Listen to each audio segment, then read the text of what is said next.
one of the ways that memory and learning is tested is through homework. Yeah. And again, that's a hotly debated subject. People are like, do we just get rid of homework, especially in primary age? Like, is that even necessary? What does the research say around how that helps, improves memory and learning? Like, is it more of like just one of those things we've always done so we continue to do it, or is it genuinely helpful? So there's a teacher who I often like, is my go-to person when I talk about homework.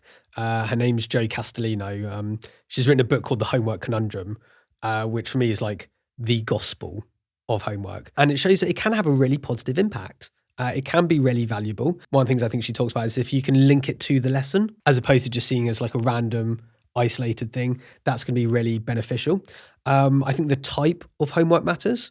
So like, I dread the thought of having to do paper mache stuff with my 7-year-old as part of his homework, because like he's not going to remember anything about the Fire of London. No. He's just going to remember that we did some paper mache, which is a nice thing to do, but like I'm rubbish at craft and like it takes ages. And I feel like I would always get bored and then my dad would carry on in his evening doing paper mache. And now there's another layer of this with AI, which can generate answers really, really quickly. So I think people do need to think about the homework culture and the type of homework.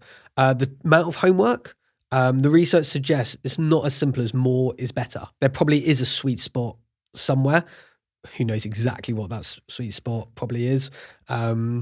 And so I think we can talk about the type of homework and the duration. Going back to AI and where I think it links really nicely with homework is all the research shows that we as adults are terrible at spotting AI-generated work, and AI detection technology is really terrible at spotting AI-generated work.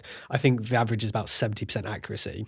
And so therefore, we need to think carefully, if we can't detect if AI has done this work, what sort of homework are we setting? And how do I link that to the lesson to ensure that even if they are gaming the system, it's still going to accelerate their learning?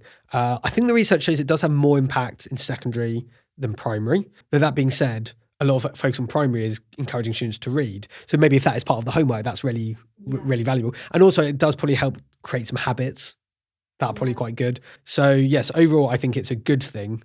I certainly would encourage anyone to scrap it, but I just think has to be thought about quite critically. And no one research paper will tell you the answer. You need to read quite a bit of it.